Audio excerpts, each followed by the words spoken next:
காஞ்சிபுரம் மாவட்டம் சுங்குவார்சத்திரம் பகுதியில் சாம்சங் நிர்வாகத்தை கண்டித்து அதன் தொழிலாளர்கள் 14வது நாளாக போராட்டத்தில் ஈடுபட்டு வருகின்றனர்.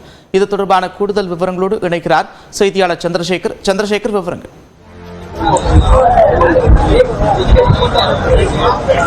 நிச்சயமாக காஞ்சிபுரம் மாவட்டம் ஸ்ரீபெரும்புத்தூர் அருகே சுங்குவார்சத்திரத்தில் இயங்கி வரும் பிரபல எலக்ட்ரானிக் தொழிற்சாலையான சாம்சங் தொழிற்சாலையில் சுமார் 1800க்கும் மேற்பட்ட தொழிலாளர்கள் பணியாற்றி வருகின்றனர். இந்த தொழிலாளர்கள் சுமார் 1700 பேர்கள் இந்த ஊதிய உயர்வு, 8 மணி நேர வேலை உள்ளிட்ட 20 அம்ச கோரிக்கைகளை வலியுறுத்தி தற்போது இந்த 9வது நாள் தேதியிலிருந்து போராட்டத்தில் ஈடுபட்டு வருகின்றனர்.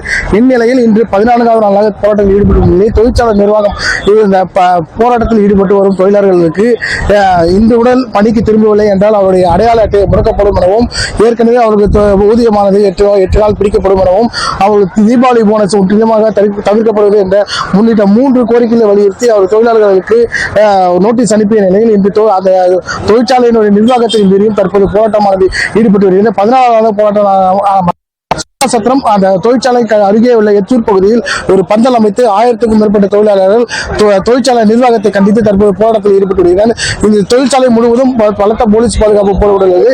மேலும் இன்றுடன் அந்த அடையாள அட்டை பணிக்கு திரும்பவில்லை என்றால் அந்த அடையாள அட்டை முடக்கப்படும் என அந்த சாம்சங் நிறுவனம் தெரிவித்து தொழிலாளர்கள் தொடர்ந்து இந்த போராட்டத்தில் ஈடுபடுகிறது. இன்று அவருடன் பேச்சுவார்த்தை 3 முறை பேச்சுவார்த்தை அடைந்தும் தோல்வியில் முடிக்கப்பட்டுள்ள நிலையில் அதையும் மீறி தற்போது 14வது சாம்சங் தொழிலாளர்கள் தற்போது போராட்டத்தில் ஈடுபட்டு வருவது. நன்றி சந்திரசேகர், விரிவான விவரங்களுக்கு.